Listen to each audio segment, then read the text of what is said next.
Introduction légère à la colonne vertébrale. Maintenant, pour parler des moyens d'union, d'accord, on a vu que les vertèbres, par exemple, elles s'articulent les unes aux autres. Donc, ça veut dire qu'une vertèbre type qui est au centre va s'articuler avec la vertèbre supérieure et avec la vertèbre inférieure. Bon, déjà sur le corps, on va avoir des disques supérieur et inférieur. En plus de ça, il faut savoir que les vertèbres ont deux types d'articulation. Supérieure pour la vertèbre qui est juste au-dessus et inférieure pour la vertèbre qui est juste en bas. Donc ça, c'est une vertèbre qui est type. Mais si on essaie de voir, les vertèbres cervicales ne sont pas les vertèbres thoraciques ni les vertèbres lombaires. Si on regarde par exemple les vertèbres cervicales, ces vertèbres cervicales vont avoir un corps qui n'est pas très grand. Et en plus de tout ce qu'on avait vu, des apophyses, des pédicules, des lames, on va avoir ce qu'on appelle des apophyses transversaires. Ces apophyses transversaires, vous allez me demander, elles servent à quoi? En fait, c'est le passage, d'accord, d'une artère qu'on appelle l'artère vertébrale, qui va aller après former le tronc basilaire, puis le polygone de Willis, qu'on verra après. Et maintenant, après les vertèbres cervicales, il y a les vertèbres thoraciques ou dorsales. Comme vous le savez, le thorax, il y a la cage thoracique. Et cette cage thoracique, elle est formée de côtes. On sait que ces côtes, elles s'articulent en avant avec le sternum et en arrière avec les vertèbres correspondantes thoraciques. Donc, en plus de tout ce qu'on avait vu, comme je vous l'avais dit, si vous me parlez des vertèbres, il faut me dire tout ça, d'accord? Le corps, les pédicules, les lames, les apophyses transverses et les apophyses épineuses. En plus de tout ça, ces vertèbres thoraciques, on va avoir d'autres fossettes articulaires, d'accord?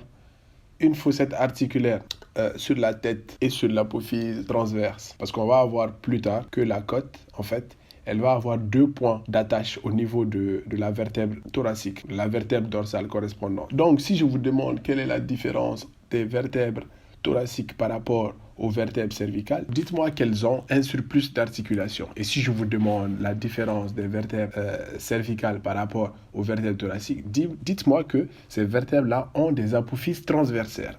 D'accord? Et aussi, le corps, il n'est pas très grand, ce qu'on va voir plus tard.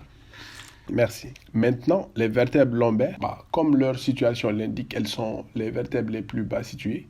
Et sans que je vous demande quelle est leur particularité, dites-moi qu'elles ont les plus gros corps de toutes les vertèbres. Puisque ces corps-là doivent supporter le poids du corps. Et c'est à ce niveau-là, comme on va le voir après, d'accord, le plus d'hernie discale. Puisque, voilà, l'hernie discale, d'accord, ce n'est que la protrusion du disque intervertébral dont on avait parlé. Donc, attardons-nous un peu pour parler de ce disque-là. C'est juste un disque, d'accord, qui est composé de deux parties. Donc, une partie interne qui est le nucleus pulposus et d'une partie externe qui est l'annulus fibrosus. D'accord? Comme son nom l'indique, c'est un anneau fibreux, d'accord? Genre, si on devait le dessiner, on va avoir beaucoup de cercles qui sont concentriques. Et quand on dit protrusion du disque, en fait, c'est plutôt protrusion du noyau qui est pulpeux. Donc, ce noyau-là, on verra par la suite qu'elle va sortir le plus souvent en arrière. Et pourquoi en arrière? Parce que les fibres qui vont constituer ce disque-là vont être plus minces dans la partie postérieure que dans la partie antérieure. Et comme on avait vu le foramen intervertébral, vous vous rappelez, donc parfois, le disque, il peut sortir de ce côté-là, d'accord, et comprimer le nerf. Et là, on peut avoir, par exemple, en fonction du nerf correspondant, on peut avoir, par exemple, une sciatique due à une hernie discale. Et là, on va avoir toute la sémiologie qui correspond à l'étage concerné. Est-ce que vous avez compris? On ne va pas rentrer dans les détails des vertèbres du sacrum et du coccyx dans cette vidéo, mais sachez juste que ce sont des vertèbres qui sont fusionnées. Voilà. Et après, on les verra plus en détail. Ceci est juste, encore une fois, une introduction très légère de la colonne vertébrale, ou encore appelée l'épine dorsale. Donc, si vous ne comprenez pas ça, s'il vous plaît, ne regardez pas les autres vidéos. Merci.